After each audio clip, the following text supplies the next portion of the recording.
Hey, I'm Amanda from Trifecta Fitness. We're proud to be Clarksville's new Get Fit headquarters. Trifecta Fitness is a state-of-the-art spin and strength training studio. Our spin studio is truly one of a kind in this area, complete with 20 state-of-the-art live fitness bikes and an incredible sound system. Our strength training is done in small groups of 6 or fewer, and all of our strength and spin classes are scalable for every level of experience. Come see us in the heart of Clarksville, just behind MAPCO at the corner of Old Trenton Road and Wilma Rudolph Boulevard. Call us for more info at 931-542-6265 or download our Trifecta Fitness app for a full list of upcoming classes.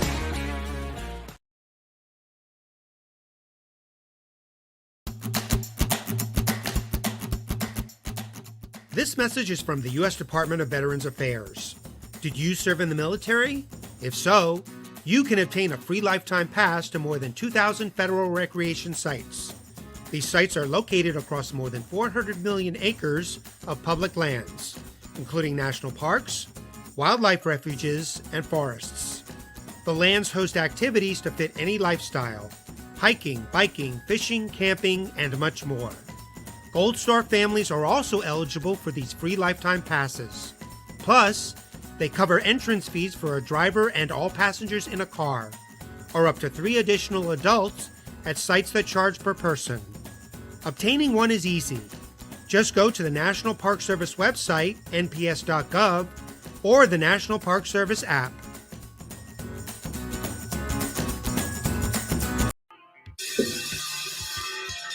All right. Welcome back. Fit Nation. We are a show founded by a veteran and hosted by 2 veterans and a military spouse. Our mission is to get people to tell their story to the world. If you're an author, share your tips with the Misfit Nation. If you're a musician or actor, our audience needs to know how they too can get into the business. Coaches, we love our coaches. Come on and share some of your tips with the Misfit Nation to help them become better versions of themselves. If you're a corporate leader or an entrepreneur, come on and share how you did it and how hard you have fought for success.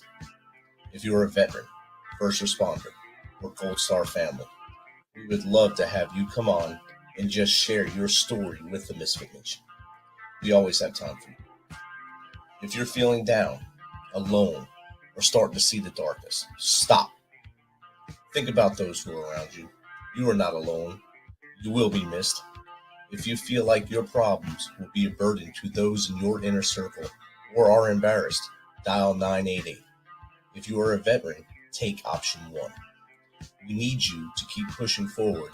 Don't make a permanent solution to a temporary problem. If you're a new listener, welcome to the Misfit Nation. Be sure to subscribe to our show on your favorite podcast apps and also on our YouTube channel at @_Misfit Nation. Subscribe and click the bell to keep you up to date with our latest episodes and all of our news. You can also find us on Heroes Media Group and About Face Radio.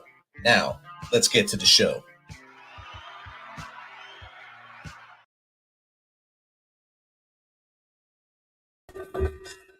All right. Welcome back to the Misfit Nation.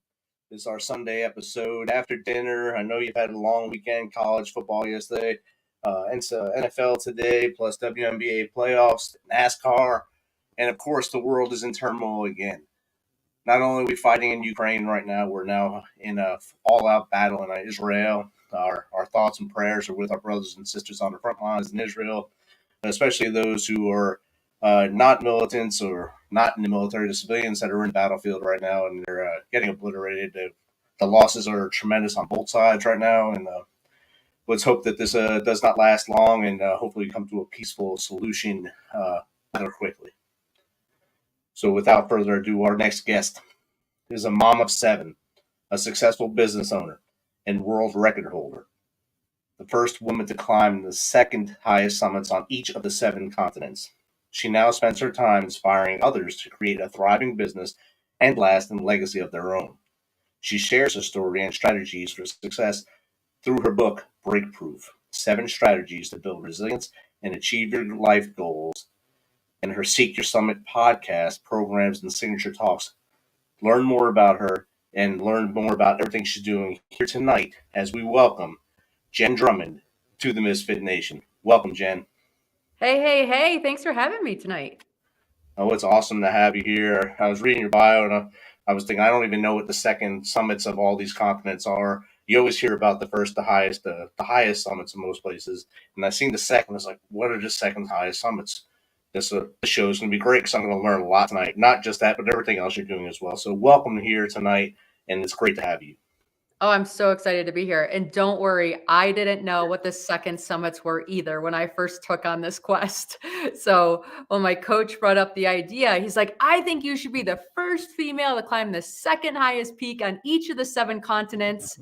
I'm like, okay, cool. What are those? And it's not something that's advertised a lot. So it's hard. I'm thankful I'm not the only one that was, dumbfounded by seeing that. Yes, no worries. So, Jenn, I gave basically a 2-sentence blurb about you there. If you don't mind, give us a little more about Jenn from as far back as you want to go to how we got to where we are now. Yeah, I was doing life, getting a little complacent. I think all of us have moments in our lives where we're just doing and we're not really living or thriving as much as we could be. I had kids in school and I kept telling myself, once they get to college, I can get back to me and do things that get me excited. But right now I'm in the season of motherhood. And then in 2018, I got into a horrific car crash that should have taken my life and didn't. And I just remember like the minute I came into contact with the semi truck, I was like, if I live, I promise I'll live. I promise I'll do good things with my life. And so then when the accident was done, I was like, okay, I'm not putting my life on hold. It is time to start living and doing motherhood and myself and step into things that I enjoy doing. Awesome. Yeah, and being a mom of 7, that's a lot of things to be doing. Yes. That's a full-time job. I don't care who you are. It's a full-time job. It's more than one. I have helpers, and it's more than one helper to make it all work. I can promise you that. So, you had some age out that can help you out too as well. Yes, definitely. So after the accident, 2019 became a year of the bucket list, I'd say. I spent a whole bunch of time thinking about who I was, why was I saved, what is my purpose, what's my legacy. I was no longer afraid of what people would think. I was afraid if this was my last decade or year or month or week or day of life. And when you start looking at it that way, with that perspective, all of a sudden you realize like, I just want to experience things. I don't care if I win or lose. I don't care if I'm good at it or not. I just want to know what it feels like. I want to know what it tastes like. I want to know what it looks like. And so it really shifted my perspective on things I wanted to do, see, and become. Oh, I bet. And having a life-changing event or life-altering event like you did with the car accident, a lot of people don't understand that the effects of how that one stop in life, that one wall that you hit, can change everything moving forward. And I think your aha moment was the accident, but that aha moment led to greatness on the other side of it. Yeah, definitely. So one thing that stood out on my list was climb a mountain. I was turning 40 in 2020. So I'm like, okay, I'm going to climb a mountain for my 40th birthday and launch this next decade with significance by doing something epic. And I have friends in mountaineering. So I asked them, like, if you could climb one mountain in the whole world, what would you climb? And the general consensus was a mountain named Ama de Blanc, located in Nepal. It's the Paramount Pictures logo, is like this gorgeous mountain. I was like, okay, perfect. I'm going to climb this mountain. Well, if we all rewind back to 2020, it wasn't too far into the year that our lives all became halted, right? Like no one was traveling anywhere. COVID entered the scene. And now instead of sending my kids to school, schools were closed and I was a homeschool teacher on top of being a mother to 7 lovely humans. And one day, one of my kids was doing his math homework and he was struggling. So he was kind of tearing up and getting really frustrated. And so I went in there and did the proverbial mother talk of, we do hard things. You've got this. Don't stress. And my son looks up at me and he goes, if we do hard things, why are you climbing a mountain called I'm a Dumb Blonde instead of a real mountain like Mount Everest? I know. I'm like, I'm a da blom, honey, not I'm a dumb blonde. But thank you. You finished your homework. Oh, we'll look at Everest. So he did, and we did, and he went to bed. And then I sat there and I looked at Everest longer. I thought, you know what? If he thinks this is the hardest mountain in the whole world, I'm going to climb it. And I'm going to let him know that whatever our mountain is, physical or metaphorical, we can summit it. And so I called a coach, and by the end of the week, I had a coach training me for Everest and AMA. And and then it goes from there. The coach sends a book to me about becoming an uphill athlete. And in the front of the book, there's a lady who received a Guinness World Record for doing something in the Alps. I remember reading that thinking, I could have done that. Like I can suffer. And if I got a Guinness World Record, my kids would think I'm the coolest mom in the whole world. This homeschooling thing, not a cool mom, like at all. And so I was kind of venting to my coach, Alan. I'm like, man. And he goes, Jenn, I'll think of something. Don't you worry. I'm like, okay, fine. You can come up with something, but I'm not growing pumpkins. I'm not speed eating hot dogs. I'm not doing like the fingernail thing that people do to get in that record book. I'm not interested. He's like, oh, don't worry. We'll think of something good. And then a few weeks later, he calls me and he's like, Jenn, I've got the perfect record.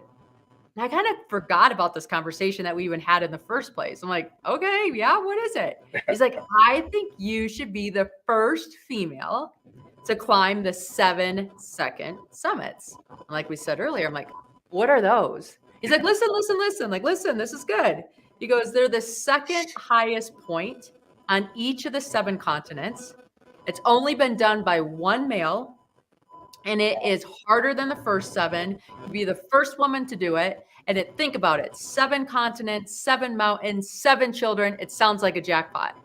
I'm like, it does kind of sound like a jackpot. I haven't slept in a tent before, but I'm in. Like, this sounds good. Like, let's figure this out. And so that's how that quest started. Never slept in a tent before you did this quest? Right. I mean, wow. Maybe once. Okay, I should say I probably slept in a tent once. Not on snow. Like, definitely right. Not on snow. And probably when you were real little. Right, exactly. I was not seasoned in the tenting camping environment by any means. But I'm like, whatever, that's just one skill I need to pick up. So yeah, I started on the quest, and it was interesting because mountaineering is considered a very selfish sport by a lot of people. And I found it to be almost the opposite. That's cool. I mean, what is the second highest peak in North America? So the second highest peak in North America is called Mount Logan. It is located near the Gulf of Alaska. The highest point is Denali or Mount McKinley, same mountain, just different names. Mount Logan, you have to enter through Canada, even though it's on the border of Alaska and Canada. It is, I've been like to Everest, I've been to K2, I've been to Antarctica. Mount Logan, coldest mountain I've ever been on in my entire life. It took me 2 attempts to summit, and it's probably the one I'm like most proud of finishing, if I have to be honest. That sounds amazing. And I've never been to Alaska outside of the airport, basically. I landed in the airport in Alaska, then went to Korea from there. So I've only seen darkness outside the airport while I was in there. So I didn't get to see mountains or anything like that, except from, I guess, above it, but I was probably asleep in the airplane. And then, but you were able to climb that mountain. And then how much rest did you take between each peak? Did you take months, or was it rapid succession? Right. So it's interesting. Mountains have climbing seasons. So for example, you almost always see people summit Everest in May.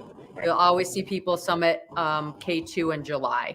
So depending on the time of year, depends on what mountains are available and safe to climb because of the weather patterns and different things that go around that.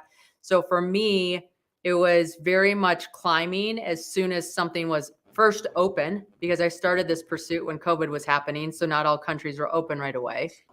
And then was it the season to climb that mountain? And for example, it took me 2 times on K2, 2 times on Mount Logan. Mount Logan's a May climb, K2 is a July climb. I had to wait an entire 12 months to go back and give it another attempt. Wow. Yeah. Which is horrible, right? Like you just want to get back. I'm like, no, don't take me off this mountain. I want to go up it. And you know that if you don't go, or if it doesn't make sense, that you have a year of training and waiting and all the things to be able to go back. And hoping nothing goes wrong when you get back. Yeah, exactly. It's a big mind game. And like Major mind game. we talked about in the green room, something bad just happened to other climbers. As just recently, Trump going for a record as well, and that could have happened to you just as easily. Yeah, it hit me really hard, and I'm still trying to process it, because I was on K2 with one of the climbers, and it's 2 American women that were going after a record to be the first American female to climb the 14 8,000 meter peaks. So in the world, there's only 14 peaks over 8,000 meters. And then the second girl, like kind of speed climbed a handful of them. So they both were at 13, and they went over to Tibet to climb the 14th one. And from what I can read on the news, right, which is all we get right now, is there was about 50 people trying to climb the mountain. 46 turned around and said it was too dangerous. The 2 American women trying to set this world record, right, didn't want to give up, didn't want the other one to win. They both were pursuing this for a long period of time, and both of them died in an avalanche. And it's just so hard, because it was so, like, it just hits home, right? I mean, I was on a climb on K2 my first year where one of my teammates died in an avalanche. And then to have that many people on the mountain turn around and have those 2 girls want to continue just because of a record. Right. I mean, I'm a mix of sad and angry, if I had to be honest. And it's kind of a measuring contest between the 2 of them at that point. If you stay, I'm staying. You stay, I'm staying. So I don't want you to get first without me. And it's tragic what has happened. And hopefully their families will be able to live knowing they were doing what they loved. Yeah. I mean, you really have to, when things like this happen, you have to sit with the story and figure out how you're going to write it and store it in your memory to give you power over it and not be a victim of the circumstances. Of all the climbs that you made, what was your favorite one and least favorite? They're all special in their own way. And I know that's funny to say, but people ask me, who's your favorite kid? I'm like, depends on the day. What's your favorite mountain? They each have this unique, special story to them that makes them fun. I would say Antarctica was pretty spectacular. I don't know if I would have gone to Antarctica for another reason. So the mountain definitely pulled me down to that continent, and just to experience it. Right? Like there's no life, there's no trees, there's no green, there's no red, there's no purple, there's no, like, the colors are so limited because all you have is ice, rock, sky, sun. The smells are limited. It's freezing. It's a fascinating place to be. And the mountain that we climbed, I think we were the 15th through 20th, we were a team of 5. So we were the 15th through 20th person to summit this mountain. So there's just not a lot of data on it. And when we went there, we had notes from people that had climbed a few years before, because the last couple of years they didn't have success. And so you're looking at these notes and you're like, okay, is that rock because we don't find it because it went down the mountain, or was there more snow, so now it's buried, or did we make a wrong turn? Or like, it was just such a surreal experience. I'm very grateful for it. And your least favorite one? My least favorite one is probably Mount Townsend. And I'm sorry to all my friends in Australia. I love you. I love you. I love you. And this is why, like, Mount Townsend was supposed to be the easiest one, right? Like, I live basically at the vertical feet that it is. And so it's this hike. I think it was like 16 miles round trip or something. But the thing is that Australia's summer is our winter. So I went at the end of November, beginning of December, which was supposed to be, summerish time. And they had such a heavy snow year that there was a ton of snow, like a ton of snow. And there's no trail. So you're kind of following your GPS thing. I thought I didn't need a guide for this one. So I'm following my GPS. I have a camera guy with me. And we're dressed for dirt hiking. We are not dressed for snow. We didn't know there was snow until we got back there. And the problem is there was so much snow, and the top layer every day would get sun. So it kind of crystallize or slush. And then underneath that layer, everything would rot and get melted. It kind of like baked it. So when you would take a step, you post hold, like all the way down to your thigh. And then you'd have to lift that foot up and then do another post hold. And you just like, it took so much energy. My camera guy's like, we're coming back, right? Like, we're not doing this. I'm like, oh, no. I live in the USA. We are not coming back. We will post hole till we get to the top of this thing and post hole on the way out. And like, you lose your shoe, right? So like, it was the hardest, easiest climb I've ever done. And it just reminds me, do not underestimate the mountains. They will win all the time. Nature always wins. So remember Nature that. wins. Yes, 100%. When you started this journey, you had to take some mountaineering classes, and part of that's navigation, part of that's learning the terrain association, and was first aid also put in there as well? Yeah, you're taught everything, right? Like the more you know, the safer you are for yourself, for your team, for everybody on the mountain.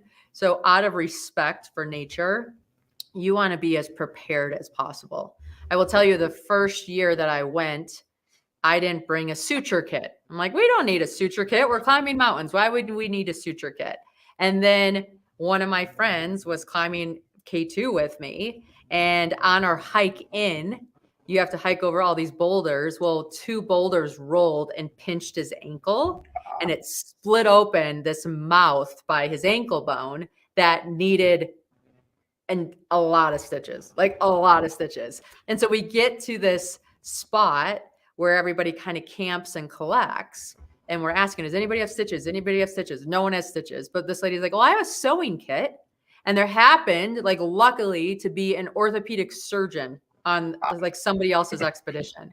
So we're boiling the needle. We're giving him gummies to like chill out and like try to disengage with what's going on. And we use like sewing thread. And the guy just sews his ankle close enough, but he can't close it up too much because he wants like any infection to leach out. And then my friend, because we're at altitude, he can't go any higher. I mean, his ankle's going to swell and everything. You don't heal when there's not oxygen in the air. So we have to get him a donkey to hike out to go back to like this where the cars are, which is going to take a day or two. And then to be in a car ride for whatever, to go to a hospital that feels as cleanly as a 7-Eleven. I mean, it's just a whole different world, right? And you're sitting there without the Slurpees.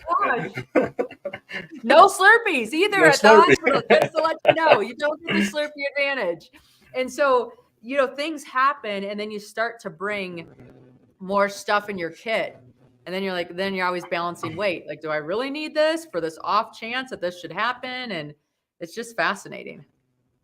It definitely is. In the military, we're always trained to be ready for anything that may happen. So a lot of the listeners are military veterans or first responders. So we always have that in the back of our mind. My Jeep right now, I always have almost a full surgical kit in my Jeep. Even after retirement, I keep that in there just because it may happen. I may be driving down the road and someone needs it, or I may need it, and they can just get in my bag and help me out. Maybe they watched a YouTube video, maybe they can help me out and help me get through things. So it's a skill that I think everyone needs to learn. Not just if they're climbing mountains or being in the military. Everyone needs to learn how to at least save themselves enough to get past things. Oh, yeah. I mean, I definitely practiced sewing up oranges and banana peels when I got home in case it ever happened again. I'm like, I want to make sure I know what to do in this circumstance because this is terrible. When you climb K2, it's like playing Frogger. The difference between K2 and Everest are entirely different beasts. And K2 just throws rocks at you the entire time you're climbing. because it's this huge rocky mountain and it's loose. So when the snow starts to melt because the sun comes out, the rocks shift and then they start falling.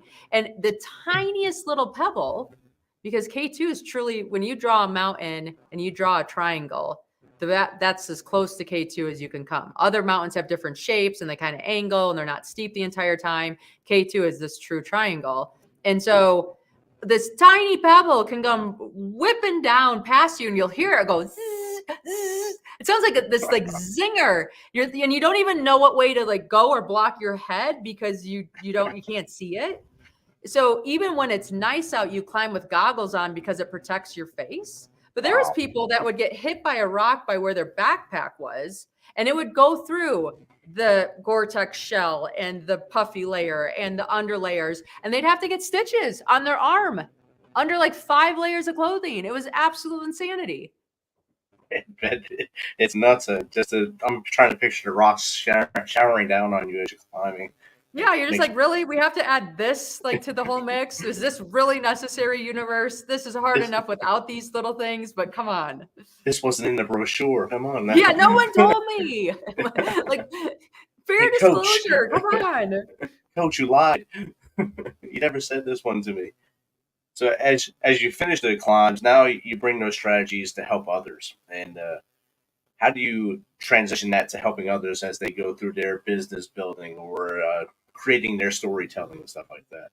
Yeah. I think I've built a business before I got into mountaineering. So I built a company from scratch, hired myself out of a job to become a stay-at-home mom, and then got back into this mountaineering thing. And when I got into the mountains, it just amazed me at how much was the same. Oh, this is just like what happens in business. This is just like what happens in business. I said it every single mountain multiple times. And so it's been fun because people can see it better in the physical pursuit than maybe necessarily in the business environment that they're in. But for example, one of the big things in mountaineering is the summit isn't home. You're not safe if you get to the top. You have to get back to base camp to be safe. And when you're building a business and you're trying out new products or doing new things, do you have enough in the tank to get home? And guess what? Home might not be the direct way that you came. It might take a little bit longer because you're tired or you can't down climb certain areas. So you have to go around or things like that. And it's just been really fun to see the two parallels together and then have people see it in the environment that I'm doing and then be able to apply it to their own lives.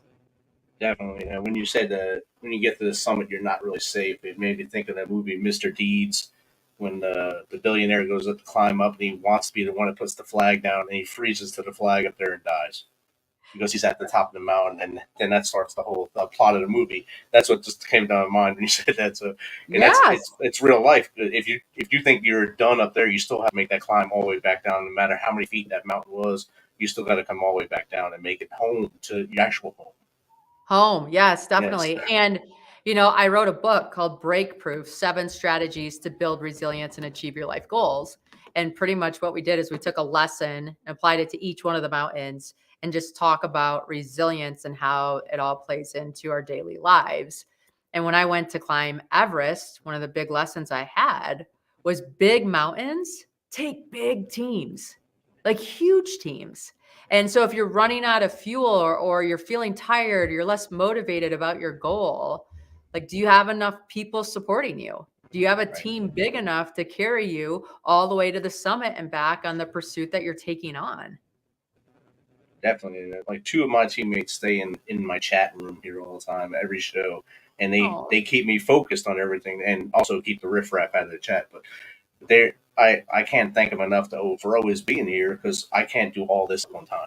There's no way I could do all this. And being a podcaster, you can't do it all at one time because you'd be multitask out of it. You won't understand what your guest is saying and all. You'd be lost. So without my team, I'd be lost as well.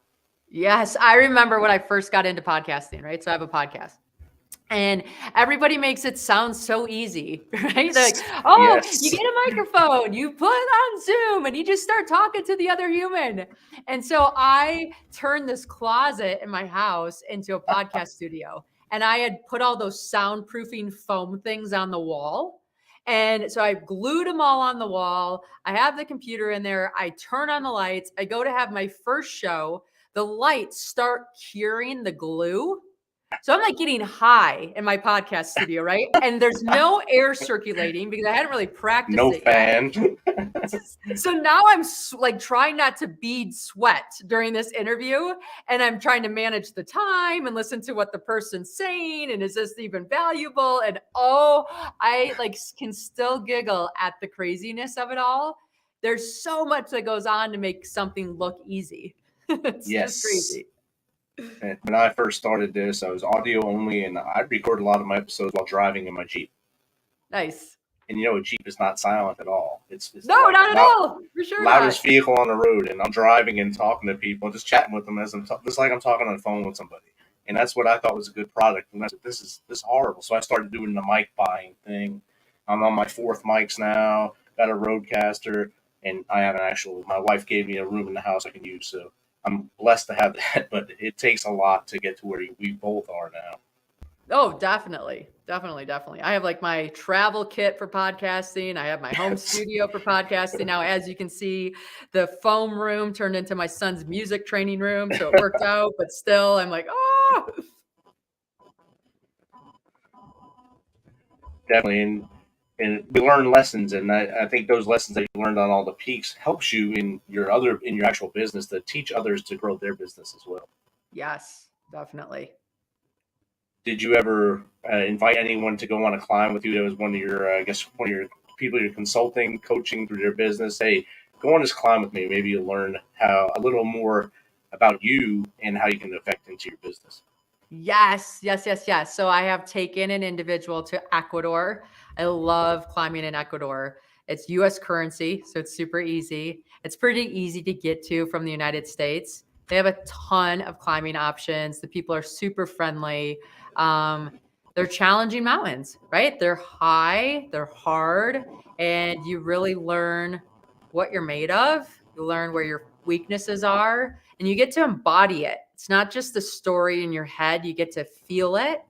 And then when you feel it, you learn that you can go so much further than what you thought you could.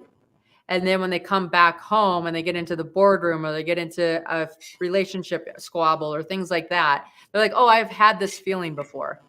I know what to do in this circumstance, and here's how we navigate through it. So, I love doing those kinds of expeditions, and I do simple stuff in Park City. So when people have parties or corporations come into town or things like that, a lot of times I'll lead some guided hikes out in the mountains just to allow people to disconnect and reconnect to themselves, get out of the noise, build up that resilience of who they are, who they want to show up as. So when they enter back into those meetings or into those rooms, it's easy because they're being authentic. Right. 100%. I think the thing that helped me heal when I came back from war and retired from the Army was climbing a grandfather mountain in North Carolina. We drove out there, we got a cabin, and me, my wife, and daughter, we climbed up. I had a little backpack on with limited supplies so I can take care of the 3 of us. We got to the top, we ate lunch on top of the mountain. I made the boat climb all the top with me. And that opened me up and made me feel like I was home finally. I was back from war, I was alive, and of course, they were scared to be on top of the mountain. I was just in my element up there. This is beautiful. I love it. And we're eating boiled eggs, I think we were eating up there and having a good time. I said, now we got to climb down. What? Let's go. We're going to have more fun coming down. It was nice. Best day, best time together, best climb ever. Yeah, no, it's addicting. It's definitely addicting. Just that pursuit, the challenge, the clarity of what you're trying to do, what you're trying to achieve, and then the camaraderie of people that you're with. You're all strong at different points, right? Like all of us want to turn around at some point, but when you have the whole team behind you, as long as you don't want to turn around at the same time, like you seem to carry each other on, and it works really well. But yeah, it's so fun. I'm actually taking my 3 oldest boys in February to go climbing in Africa. And I'm super excited about just getting them out there. And I know it's going to be so hard. And they tease with their friends like, yeah, well, you don't have a mom like our mom, so you're lucky. My mom is making me go climb a mountain on my spring break. This is my punishment. Yes. I'm like, listen, it's good for your college resume. Buckle up. Yeah, successfully climbed X. That helps a lot more than help to bag groceries at the store for people. I think so. Yeah, I think it's much better skill. I mean, both are Yes. great in their own ways, but I think climbing and achieving that goal of getting to the top, and especially with the team, like you said, your three oldest boys and you are going to do that climb, and you won't quit, and they won't quit because they don't want to say, "Mom beat me." Right. That's what that's what 100%. that's It's what's going to going to be push a all of perfect. you up that hill. So you might want to, you probably just keep going until one of you quit, and then say, one you lost. That's good. Yes. Right. We'll see Good how it lessons goes. learned. So is your book out already now? So my book's available for pre-order now. Okay. So if you Google Break Proof 7 Strategies to Build Resilience and Achieve Your Life Goals or Jenn Drummond book, you'll find it. If you pre-order, there's a bunch of freebies and fun stuff that are part of that. And then otherwise, it's on bookshelves January 9 of 2024. January 9th. The pre-order link is going across the bottom now for those watching on video right now. Yay. For those when the show releases, it'll release right around the same time the book comes out. So it'll be in the notes as well, but it'll still be on Amazon, I'm sure, and Barnes and Noble and everywhere else that books can be found. So Yes. make sure you get out there and get that book. Jenn, if you can give 3 tips for those going through the peaks and valleys of life, what would that be to help them get over those peaks and valleys? Okay, a few of them I've learned from the mountains. So Yes. one of them is your toothbrush talk. So when I was on the mountains, I don't have a mirror to look at myself, right? I'm just brushing, looking out at the world, happy and whatever. I come back home, I start brushing my teeth in front of a mirror again, and I realized how hard I was on myself, right? Like, look at those wrinkles, your hair's dirty. What are you doing? Like all this terrible stuff. I'm like, wait a minute. I didn't do this a week ago. Why am I doing this now? And so I encourage you to have an intentional toothbrush talk and only say positive things to yourself and really start your day and before you go to bed with those positive deposits that you're giving yourself. So that's one tip that I recommend. I recommend having a trigger meditation. So a trigger meditation is anything that you do on a regular basis that you can practice a pause after. So for example, every single time I exit a door, so I touch a door handle in my house, I take 3 deep breaths. I just slow down, do 3 deep breaths, and then go on with my day. And it's amazing what that little pause can do for your endurance of being a good human for the whole day, if I have to be honest. And then another thing that I do that's probably unique to me, but it's worked really, really well, is I have a grump dump. Okay, so I know everybody loves their gratitude journal, and I, by all means, think we should be grateful for life and all the things that happen. But like bad things happen, and I need to get those things out. I need to look at them on paper. I need to realize, like, okay, they're not as bad as they are, or maybe they are, and I need to address them. But I do a grump dump to just try to go to bed without any of that negativity spilling into the next day. And then when I look back on my grump dump, I'm like, oh my goodness, Jenn, like really? You were that grumpy about what? Like you just realize how silly we can get at times. So those are probably 3 tips I leave everybody with. Those are outstanding tips. Toothbrush talk, the trigger meditation, and the grump dump. Grump dump is one that's very new for me there, and I wrote that down in big letters, so I'll remember that. That's awesome. Jenn, how does someone get in contact with you just to chat with you like we are now, maybe have you on their show or just get some advice from you? Yeah, please reach out. So I think the best places is jenndrummond.com. At my website, you can find all my social media handles and connect with me on whatever channel is your favorite. Learn what I'm up to. We do a lot of updates on if I'm on expedition and give you notes of what's going on there. I run some challenges. I do speaking events. I have a podcast, all the things. So check out the website and be sure to say hi. Awesome. And one question I forgot to ask, when you hit those summits, do you have a mark that you bring up there with you to take a picture with, a flag or something that you do? Yes, I do. I take a picture of my kids.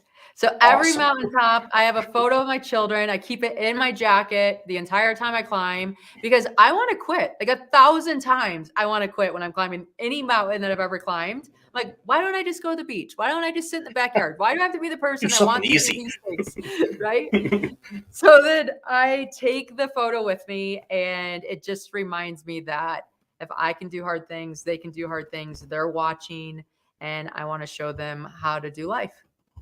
Outstanding. And they're always with you. So they have been to all the peaks as well. They can tell They their friends have. they've been there because they have pictures to prove it.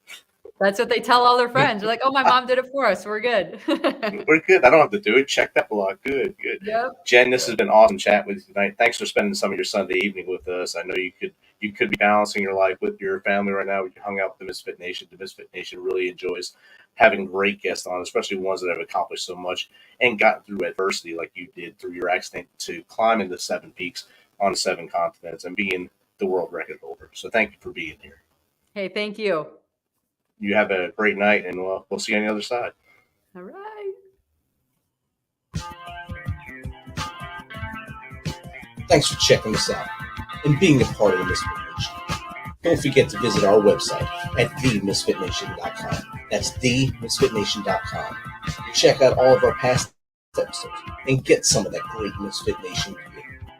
As always, be humble, stay hungry, and keep hustling, because we are Misfit Nation.